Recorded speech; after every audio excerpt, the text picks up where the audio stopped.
pour la lecture de la parole. Je vais lire dans Matthieu chapitre 11 et au verset 28.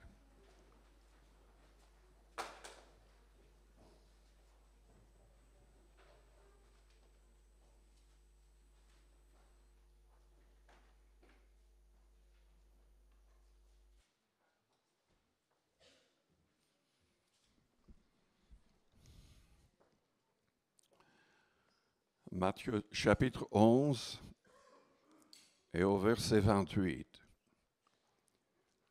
C'est Jésus-Christ qui est en train de parler ici.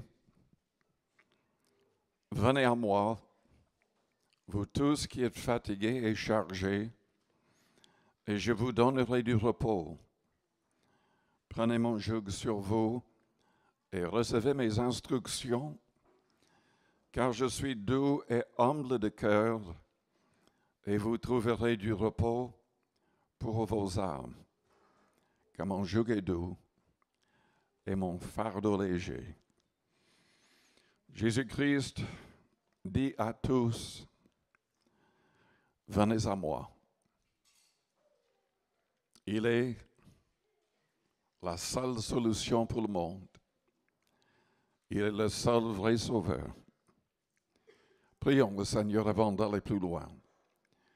Père Céleste, nous te louons, nous te bénissons pour ta parole, pour le don de ton Fils. Tu n'as pas épargné ton propre Fils. Père, tu l'as envoyé mourir pour nous, pour nos fautes, pour nos transgressions.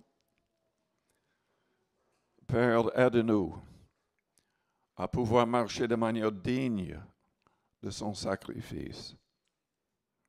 Garde-nous en Christ. Garde-nous remplis du Saint-Esprit du Christ. Nous voulons le suivre, nous voulons accomplir son plan. Aide-nous au nom de Jésus-Christ. Amen. Vous pouvez vous asseoir.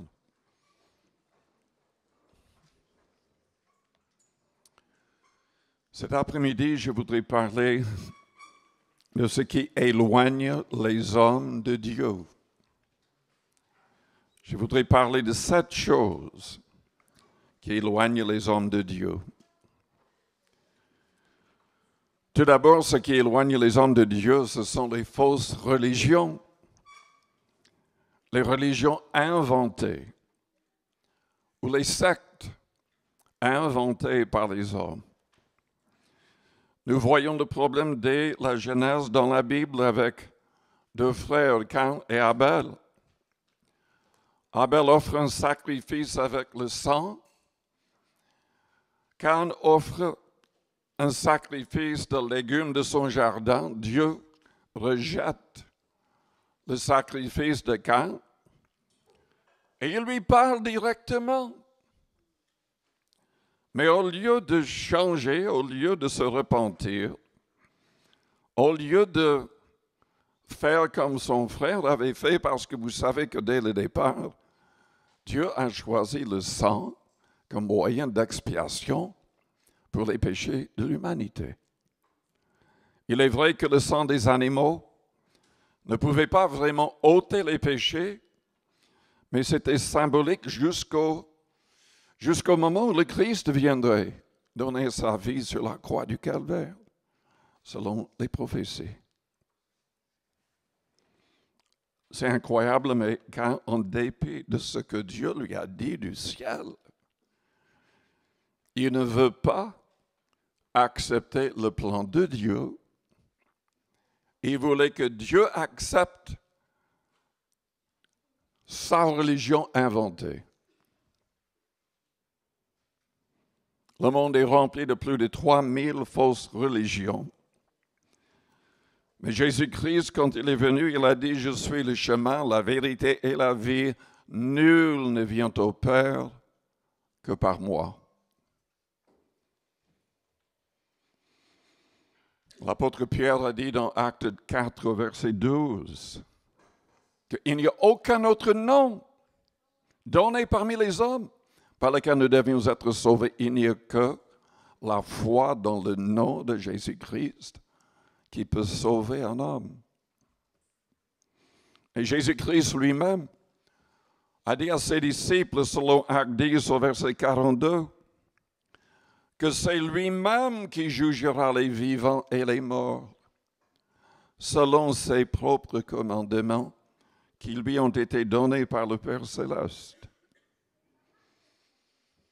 Il n'y a que le sang qui peut effacer nos fautes.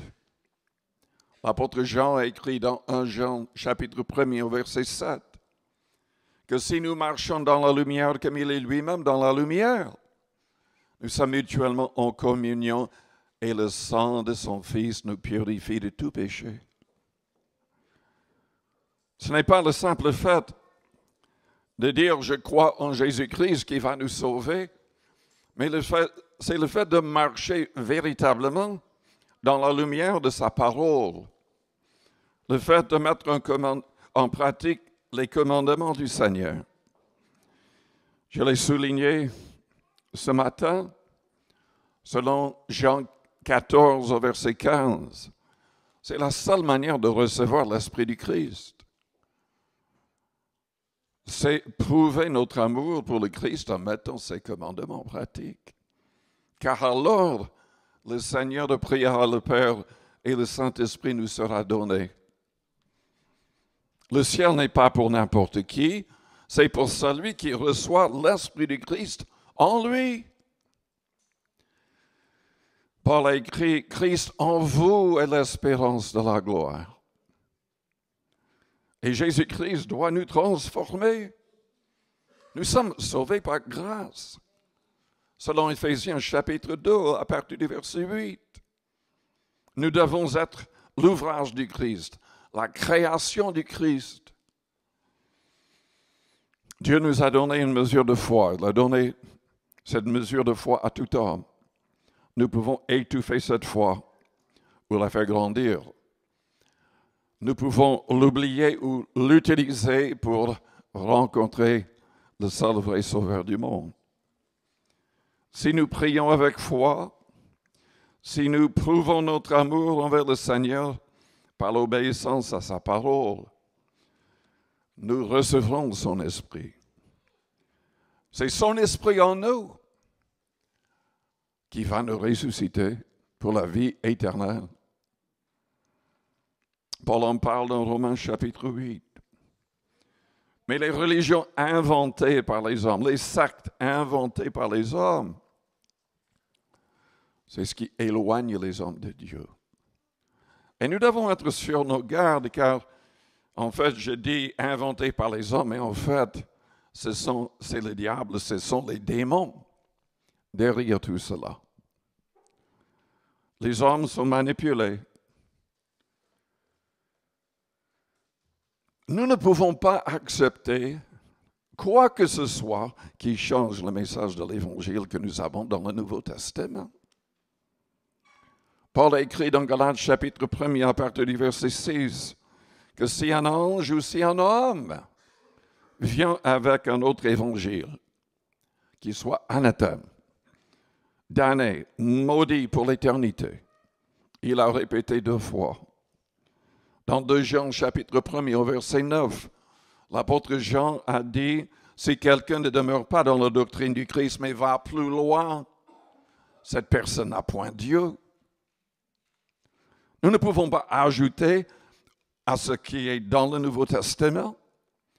Nous ne pouvons pas changer quoi que ce soit, à moins de vouloir être damnés.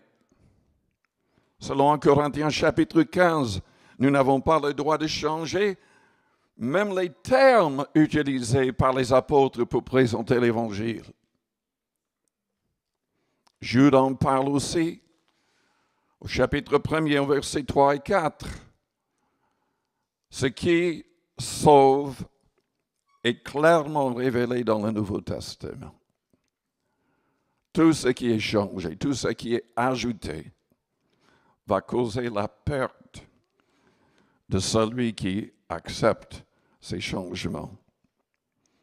Selon l'Apocalypse 22, au verset 18 et 19, si on ajoute, ou si on enlève quelque chose de la prophétie du livre de l'Apocalypse, il va recevoir les fléaux, la damnation soulignée dans ce livre,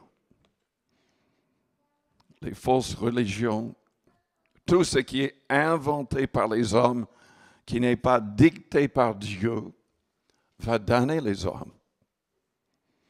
Dieu n'accepte aucun changement dans son plan. Vous vous souvenez, Dieu a parlé à Moïse. Son frère Aaron devait être sacrificateur avec ses fils. Dieu leur a dit exactement ce qu'ils devaient accomplir. Mais les fils, un jour, ont décidé d'inventer quelque chose de nouveau. Ils ont offert du feu étranger, la Bible dit. Quelque chose que Dieu n'avait pas demandé, qu'il n'avait pas enseigné. Et la Bible dit que le feu de Dieu est sorti de l'autel et les a consumés tous les deux. Ils sont morts, condamnés par Dieu. Et Aaron n'avait même pas le droit de quitter sa tente. Il ne devait pas entrer en deuil pour ses fils parce qu'ils avaient méprisé la parole de Dieu.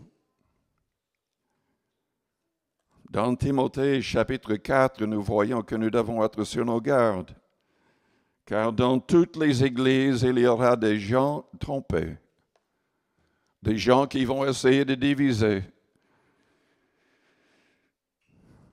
Mais l'Esprit dit expressément dans les derniers temps, quelques-uns abandonneront la foi pour s'attacher à des esprits séducteurs et à des doctrines de démons. Les démons imitent l'action de Dieu. Mais ce n'est pas parce qu'il y a un miracle quelque part. Ce n'est pas parce que quelqu'un est guéri quelque part que ça vient de Dieu. Si la doctrine n'est pas saine, si la doctrine annoncée ne correspond pas pleinement à ce qui est dans le Nouveau Testament, c'est du diable. C'est du diable.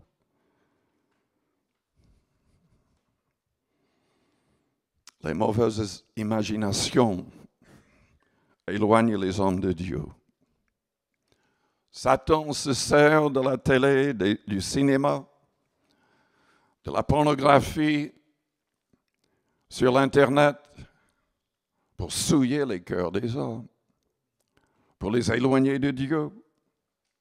Car Jésus-Christ a dit dans Matthieu 5 que uniquement celui qui garderait son cœur dans la pureté serait accepté par Dieu. C'est celui-là qui verra Dieu.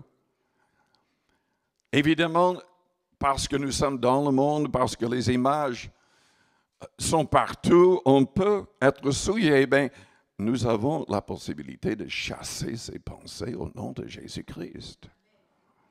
Nous avons la possibilité de les condamner même.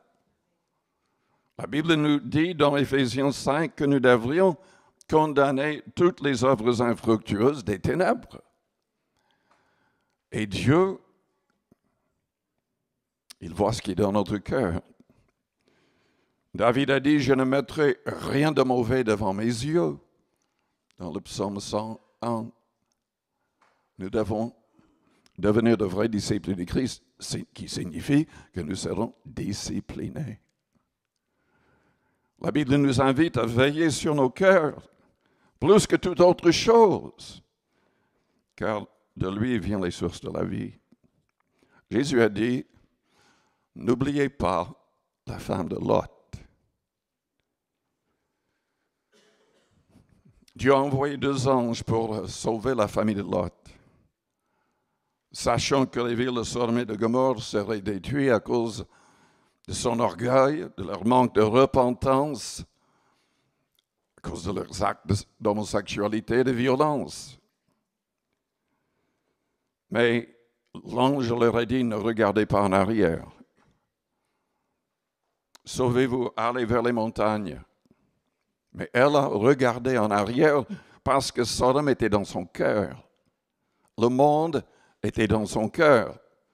Dans Jean chapitre 2, verset 15, la Bible dit « N'aimez point le monde ni les choses qui sont dans le monde si quelqu'un aime le monde.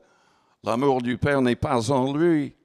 Car tout ce qui est dans le monde, la convoitise des yeux, la convoitise de la chair et l'orgueil de la vie sont du monde. » Nous devons chasser toute pensée d'impureté de nos cœurs. Nous devons demander au Seigneur de garder nos cœurs et de nos pensées. Paul a dit que toutes nos pensées devraient être captives à la pensée de Jésus-Christ. Mais il y a aussi l'orgueil qui éloigne les hommes de Dieu. Cet orgueil qui suscite la haine ou l'indifférence ou carrément le mépris des autres. Vous connaissez l'histoire d'Esther que nous avons dans la Bible. Haman a permis que l'orgueil s'empare de son cœur et la haine contre Mardochée, un juif. Dieu l'a élevé, ce juif. Et Haman ne l'a pas accepté, ne pouvait pas le supporter. Il a tout fait pour que Mardochée soit tué et avec tout le peuple juif. Mais il ne savait pas que la reine était juive d'origine. Et Dieu a agi au travers d'Esther pour que tout le peuple juif soit sauvé. Haman, il a été pendu avec la corde qu'il avait préparée pour Mardochée. Mais il y a tellement de gens, à cause d'orgueil, méprisent les autres. Ils se voient comme étant au-dessus de tout le monde. Et la Bible dit que malheureusement, c'est parfois dans les églises. Car selon 1 Corinthiens chapitre 11, c'était le problème à Corinthe. Les gens à cette époque, avant de prendre la Sainte Seine, mangeaient tous ensemble. Mais à Corinthe, il y avait des sectes, des groupes qui ne parlaient pas à d'autres. Beaucoup de gens qui avaient plus mangeaient, mais ne donnaient rien aux gens qui n'avaient rien à manger. Certains méprisaient même la maison de Dieu en s'enivrant pendant ces repas. Et la Bible dit qu'il y avait à Corinthe, dans l'Église, beaucoup de gens malades et un grand nombre de morts parce que Dieu les avait jugés à cause de telles choses. L'orgueil qui suscite souvent la haine et le mépris des autres éloigne les hommes de Dieu.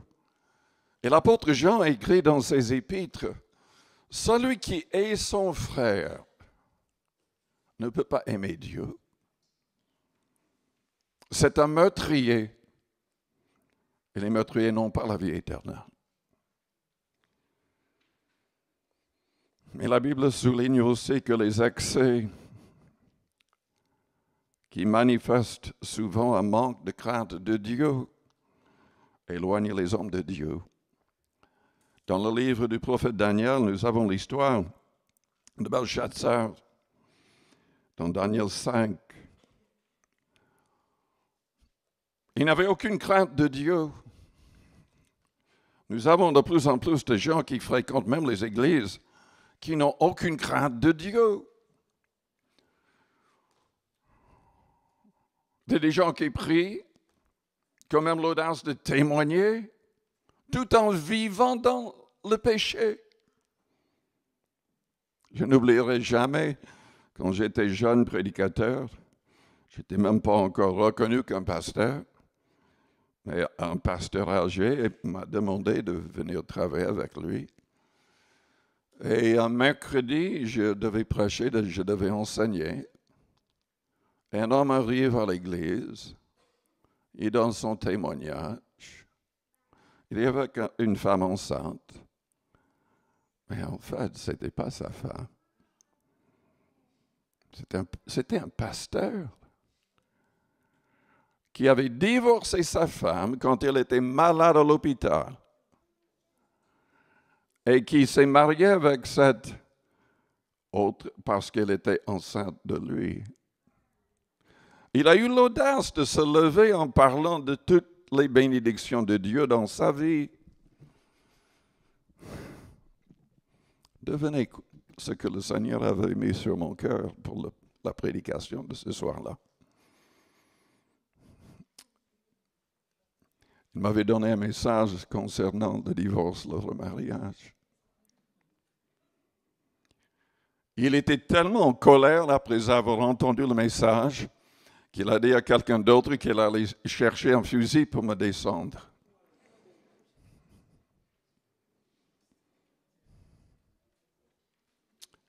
C'est incroyable comment les hommes peuvent être éloignés de Dieu et complètement aveuglés. Ils deviennent complètement insensés. Complètement insensés. Les excès. Belshazzar n'avait aucune crainte de Dieu. Son père, Nabuchodonosor, grand-père, il connaissait parfaitement bien sa vie. Il savait tout à l'égard de Daniel. Mais au lieu de craindre Dieu, il prend les ustensiles du temple. Et avec ses grands, avec les élites, il s'enivre. Et pendant cet état, il commence à trembler. Parce qu'il voit à l'autre bout du cours un grand main qui écrit sur le mur. Il ne comprend pas le langage, donc il appelle Daniel. Et Daniel donne l'interprétation. C'est la condamnation du roi qui est tué cette nuit même et qui perd son royaume et sa vie. Les excès. Nous devons trouver la victoire en marchant selon l'Esprit, en recevant l'Esprit et en marchant selon l'Esprit. Que dit la Bible? Les œuvres de la chair sont manifestes. Ce sont l'impudicité, c'est-à-dire l'immoralité sexuelle, l'impureté au niveau du cœur, des pensées, la dissolution, l'idolâtrie, la magie, les inimitiés, les querelles, les jalousies, les animosités, les disputes, les divisions, les sectes, l'envie, l'ivrognerie, les excès de table et les choses semblables. Je vous dis d'avance, comme je l'ai déjà dit, que ceux qui commettent de telles choses n'hériteront point le royaume de Dieu. Ce qui est magnifique, c'est que Dieu nous envoie son esprit pour que nous puissions vaincre ces mauvais désirs, ces mauvaises passions. Mais les excès éloignent les hommes de Dieu. L'égoïsme et le manque de compassion et d'amour pour les autres éloignent les hommes de Dieu et attirent sa colère. Jésus en a parlé dans Luc 12 et 16. Dans Luc 12, il parle d'un homme riche. Cet homme a tellement de richesse, il ne sait pas quoi faire avec. Donc, il fait bâtir d'autres bâtiments pour mettre toutes ses possessions. Au lieu de penser à Dieu, au lieu de penser aux pauvres. Et Dieu lui dit, insensé, cette nuit même, ton âme te sera redemandée. Dans Luc 16, Jésus a parlé de deux hommes qui meurent. Un homme riche qui ne vivait que pour lui-même. Et il parle de Lazare, qui était croyant, mais qui n'avait rien.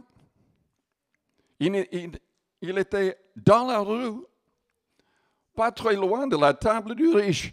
Et le riche ne voulait même pas lever le petit doigt pour l'aider. Il meurt.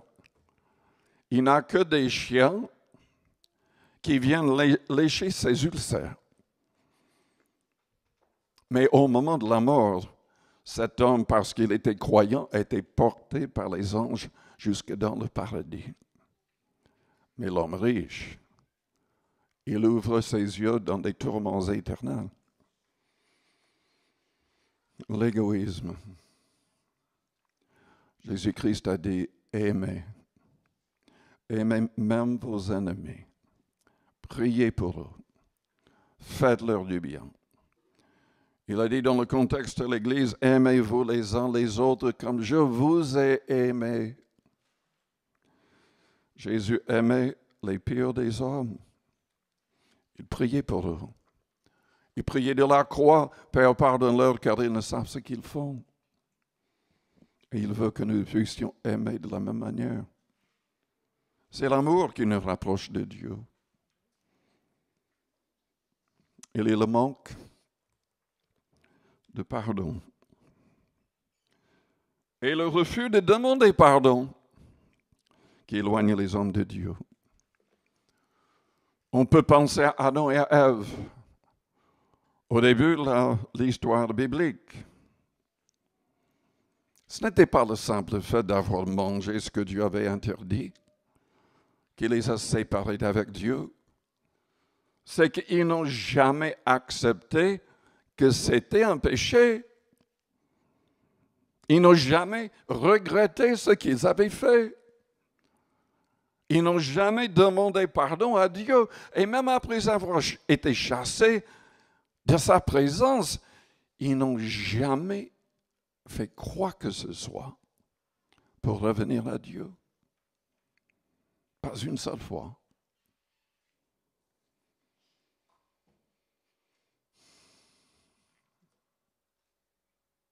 Il est le manque de persévérance. Dans Matthieu 24, Jésus-Christ a dit ceci. Oh, il parle de toutes les choses terribles qui vont arriver aux croyants dans les derniers temps. Vous serez haïs de toutes les nations, il a dit. On vous livrera au tourment. On vous fera mourir. Depuis 10 ans, plus de 900 000 chrétiens ont été tués. Au verset 11, nous lisons que plusieurs faux prophètes s'élèveront, séduiront beaucoup de gens. Parce que l'iniquité se sera accrue, la charité ou l'amour du plus grand nombre se refroidira. Mais celui qui persévérera jusqu'à la fin sera sauvé. Il faut persévérer dans l'amour. Il faut persévérer dans l'amour. Jésus a persévéré dans l'amour sur la croix. Il avait le pouvoir d'anéantir ses ennemis. Il pouvait appeler plus de 12 légions d'anges.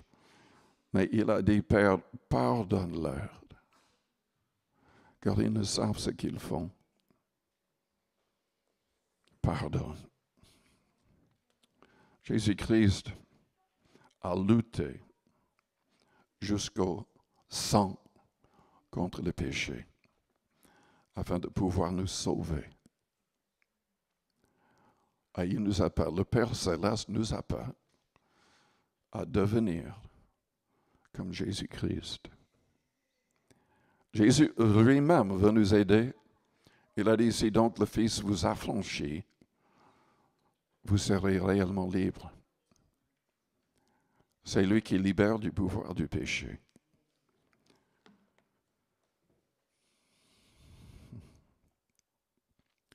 C'est lui qui veut nous créer. Nous devons naître de nouveau. Et c'est lui le créateur de cette nouvelle vie. C'est lui qui change le cœur. C'est lui qui change les vies. Nous devons faire quoi? Il a dit, venez à moi. Venez à moi. Je vous invite à fermer vos yeux, à courber vos fronts. Avec les yeux fermés, les fronts courbés, je vous demande si vous avez besoin de mettre votre vie en règle avec le Seigneur. Si vous voulez que Jésus soit votre Seigneur et Sauveur personnel, si vous voulez saisir sa main et donc la vie éternelle, je voudrais prier pour vous. Si vous êtes prêts à renoncer à vous-même afin de suivre le Christ, afin de mettre ses commandements en pratique, je voudrais prier pour vous. Pendant que les yeux restent fermés, si vous voudriez que je prie pour vous dans ce sens, faites-moi signe en élevant votre main juste pour un instant. Je la verrai et je prierai pour vous. Merci, merci, oui, merci. Est-ce qu'il y a quelqu'un d'autre? Merci. Je vous invite à répéter une prière après moi, que toute l'Église répète la prière. Priez avec votre cœur si vous avez élevé votre main. Père Céleste, j'ai besoin de toi. J'ai besoin de ton pardon et que tu me changes entièrement. Je reconnais que tous les hommes sont pécheurs. Et je désire que tu purifies mes pensées et mes paroles. Je désire que mes actions et que mes réactions te glorifient. Mais j'ai besoin de ton aide, de ton esprit en moi. J'ai choisi de renoncer au monde avec sa convoitise et son orgueil. J'ai choisi de renoncer aux mauvaises œuvres de la chair. Mais j'ai besoin de toi. Éloigne tout esprit mauvais de moi. Je proclame ma foi en Jésus-Christ. Il est le seul vrai sauveur du monde. C'est son sang innocent qui a coulé pour moi qui efface tout péché.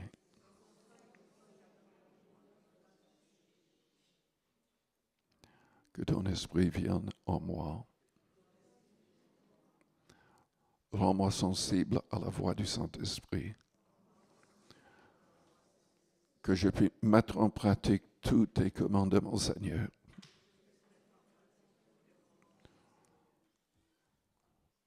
Conduis-moi par ton esprit. Remplis-moi de ton amour et que tout en moi te glorifie. Merci Père, merci Seigneur. Maintenant, priez à votre manière, à votre place, priez dans votre cœur.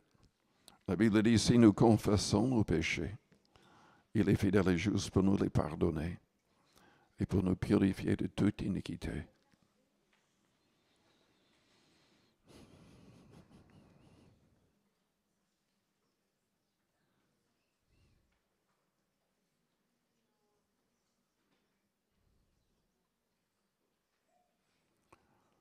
Si vous êtes malade dans votre corps et vous croyez que Jésus peut vous guérir, élevez vos deux mains vers le ciel avec foi.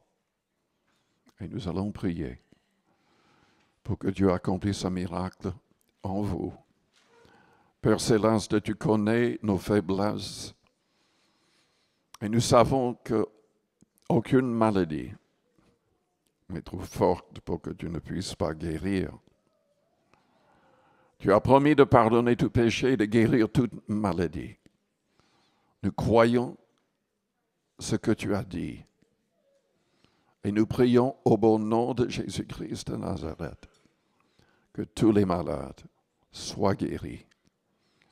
Que dès maintenant, chaque personne puisse constater cette guérison et en témoigner.